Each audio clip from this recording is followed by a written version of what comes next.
Pixar nos dio leyendas. Woody, Buzz, Jessie, los conocemos de memoria. Sabemos sus historias, sus miedos y sus finales. Pero hay otros, los que pelearon junto a ellos, los que los salvaron, los que estuvieron ahí desde el principio y un día simple desaparecieron, sin escena de despedida, sin explicación, sin ni siquiera un cameo de fondo, como si nunca hubieran existido. Hoy vamos a hablar de ellos, de lo que les pasó y en algunos casos de lo que probablemente les está pasando en este momento mientras tú miras este video. Esto es lo que les pasó a cada personaje perdido de Toy Story. Lotso. Empecemos con el señor de la guerra de la historia de Pixar. Cuando lo vemos por primera vez en Toy Story 3, parece inofensivo, huele a frutillas, tiene esa voz de abuelo del sur de Estados Unidos, maneja Sunnyside como si fuera un hogar de retiro para juguetes. Suena bien, suena hasta tierno, y luego te das cuenta de que metió a Buzz en una prisión de plástico y convirtió el salón de los niños pequeños en una zona de guerra. Lotso no era simplemente malo, era malvado de una manera que Pixar pocas veces mostró tan directamente. Lo abandonaron,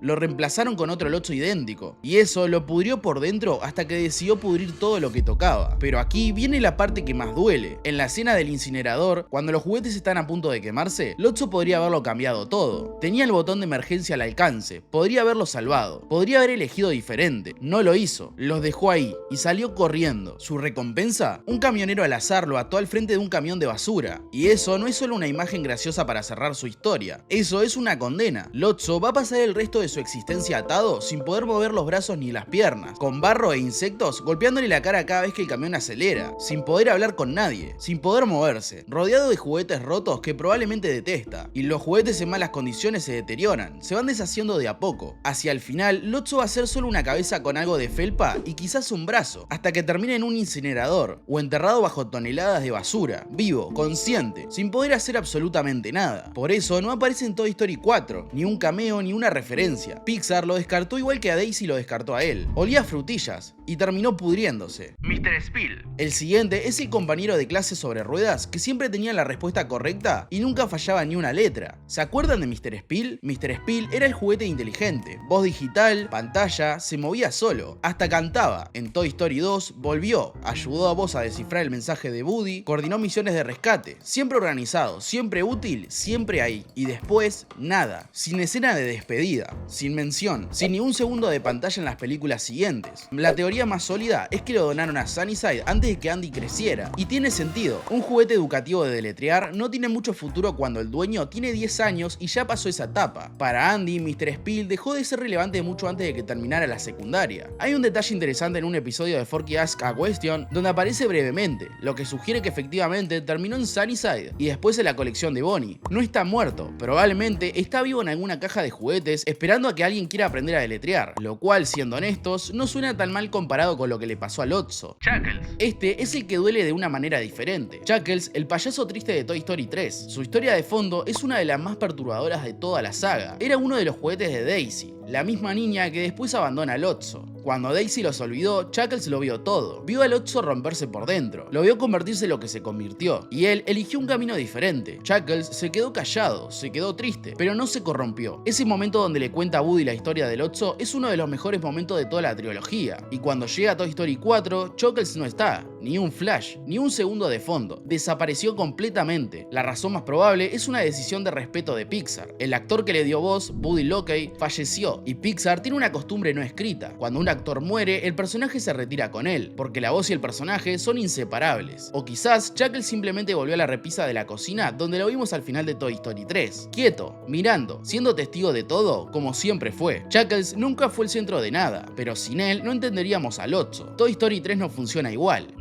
Wheezy no era cualquier juguete. Wheezy es la razón por la que existe Toy Story 2. Cuando Woody lo encuentra arriba del estante, con el chiflador roto y el espíritu destruido, esperando que lo tiren a la basura, esa imagen arranca todo. La mamá de Andy lo agarra para la venta de garage. Woody intenta salvarlo, y de ahí sale toda la aventura. Técnicamente, Wheezy es el responsable de que Woody casi se quede en un museo en Japón para siempre. Y al final de Toy Story 2, con el chiflador arreglado, Wheezy canta, una versión de You Be Got a Friend in Me que nadie esperaba y que muchos no olvidaron. Ese momento de gloria inesperada. Después de eso, nunca más. No aparece en Toy Story 3, no aparece en Toy Story 4. La explicación más lógica es que Wheezy era un juguete para perros. Andy lo usaba para jugar con Buster. Tenía chiflador, chiflador, porque eso es lo que tienen los juguetes para perros, y cuando el chiflador se rompió, Buster dejó de interesarse en él, por eso quedó abandonado en el estante. Cuando lo donaron, probablemente ninguna familia lo quiso como juguete para niño, alguien lo compró pensando que era para su perro, y terminó en ese rol, en algún patio, siendo arrastrado por un labrador. La depresión de Wheezy de pronto tiene mucho más sentido. La serpiente y el tiburón robot. Estos dos quizás no lo recuerdan tanto, pero estaban ahí. La serpiente y el tiburón robot eran parte del caos temprano de Toy Story. Aparecen en el cuarto de Andy. La serpiente, verde, enroscada, con bisagras de plástico que parecían a punto de romperse en cualquier momento. El tiburón robot con una estética que parecía salida de un comercial de cereales de los 90. Ambos formaban parte de la numerosa colección de Andy, pero el final de cada uno podría sorprenderte. La serpiente probablemente no sobrevivió. Las bisagras eran demasiado frágiles. Un solo movimiento brusco o un leve descuido y eso era todo. Fin de la serpiente. El tiburón tenía más chances, tenía valor, era de goma, pero era esencialmente un juguete de baño o de pileta, y cuando lo donaron o lo vendieron, probablemente terminó exactamente ahí, en una bañera, siendo el compañero de baño de algún chico que nunca supo la historia que vivió ese juguete. Dos personajes que aparecieron en la fase más temprana de la saga y que desaparecieron sin que nadie preguntara dónde fueron. Edge. Este duele especialmente porque Edge era útil de verdad. En Toy Story 1, Edge era el artista del grupo, el sistema de vigilancia, el que dibujaba carteles de Se Busca antes de que terminaras de pedir, siempre con actitud, siempre en modo pixel. Volvió en Toy Story 2 también, ayudando en misiones de rescate, siempre dibujando como profesional. Y en Toy Story 3, nada, pero aquí hay algo concreto. Pixar confirmó en un comunicado oficial que Edge fue uno de los juguetes donados entre las películas. No es especulación, es canon, y tiene sentido dentro de la historia. Edge era un juguete tradicional, sin voz, sin movimiento propio. Para Bonnie, que creció rodeada de juguetes más modernos y expresivos, Edge probablemente no despertó ningún interés especial. Lo que más duele no es que lo hayan donado, es que no tuvo ni una escena de despedida. Un personaje que dibujó mapas de rescate y carteles de misión, que fue parte del equipo desde el principio y se fue sin que nadie lo mirara. Probablemente está en un Goodwill ahora mismo, en una estantería, esperando que alguien lo compre y le pida que dibuje algo. Lenny. Los binoculares azules más pequeños y más importantes de Andy. Lenny era el sistema de reconocimiento del grupo. Si Andy se acercaba, Lenny lo veía primero. Si algo raro pasaba fuera de la ventana, Lenny tenía la cobertura. Pequeño, agudo, siempre atento. En Toy Story 2 volvió, ayudó a Buzz a rastrear a Woody. Demostró que no era solo decorativo. Y después, como sus piernas pequeñas, no pudo seguir el ritmo. En Toy Story 3 no está, sin flashback, sin mención en el gran inventario de juguetes que se van. Simplemente no está. La teoría es que lo vendieron en una venta de garage o quedó olvidado en alguna caja. No era el tipo de juguete que Bonnie hubiera elegido naturalmente. Y para Andy adolescente, unos binoculares de juguete no tenían mucho lugar. Para un par de ojos que vio todo, es bastante irónico que nadie haya visto cuando se fue. Combat Carl. Si hay un personaje que se fue con estruendo, literalmente es Combat Carl. Carl apareció en Toy Story 1 de la peor manera posible, sin líneas de diálogo, sin compañero, atado a un cohete por Sid y lanzado al aire para explotar como fuegos artificiales. Primera baja del apocalipsis juguetero de Sid, pero años después, Carl volvió, de cierta manera. En el corto Toy Story of Terror, conocemos varias versiones de Combat Carl, incluyendo una con la voz del propio Carl Weathers. Hay incluso un Combat Carl Jr., que desaparece antes de poder terminar de presentarse. Entonces, Carl vive, solo que no el original. El Carl de Toy Story 1 no sobrevivió a esa explosión,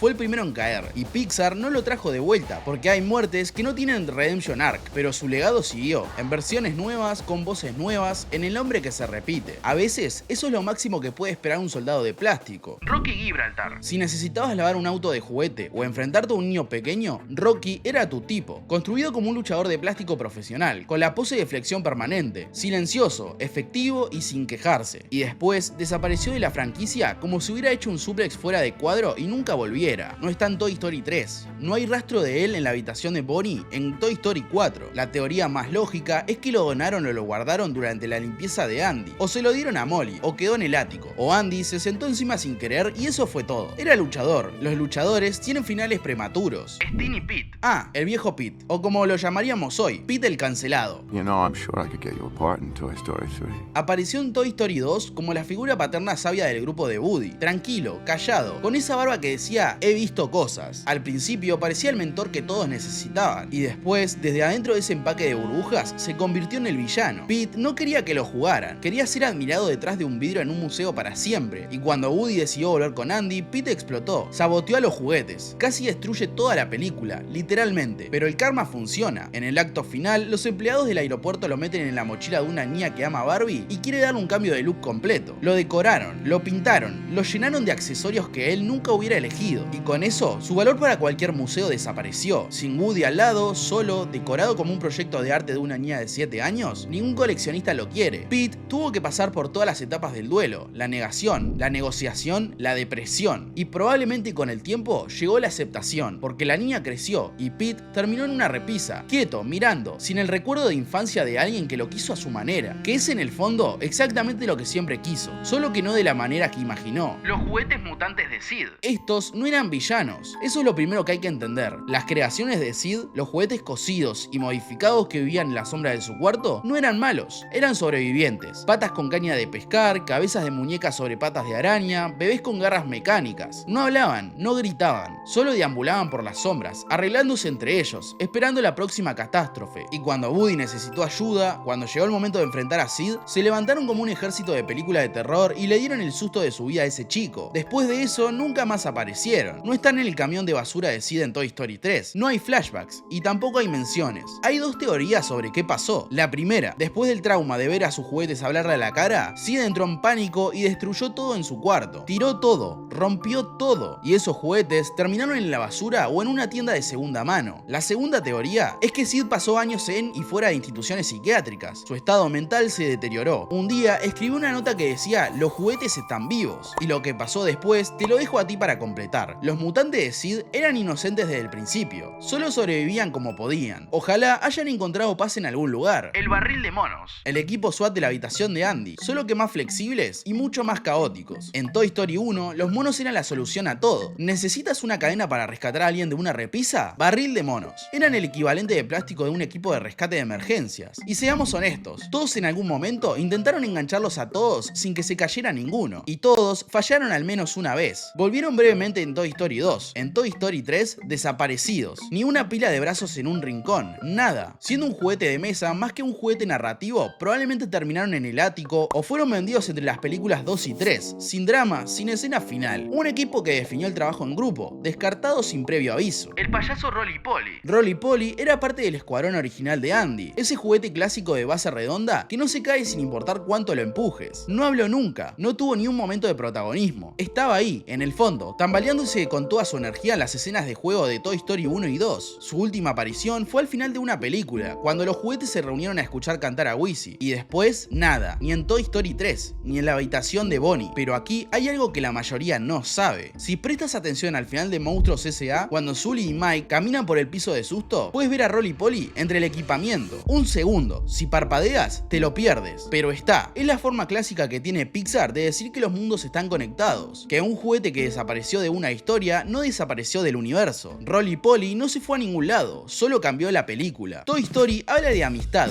de lealtad, de no soltar, pero detrás de cámaras, a veces Pixar suelta sin decir nada. Si junta las entrevistas, las pistas dentro de las películas y las teorías, el patrón aparece solo. La mayoría termina donado, vendido o guardado en alguna caja que nadie abrió. Algunos tuvieron finales más oscuros, y para unos pocos el destino sigue siendo un misterio. Pero estuvieron ahí, ayudaron a construir ese mundo, hicieron posibles esas historias, y merecen que alguien los recuerde.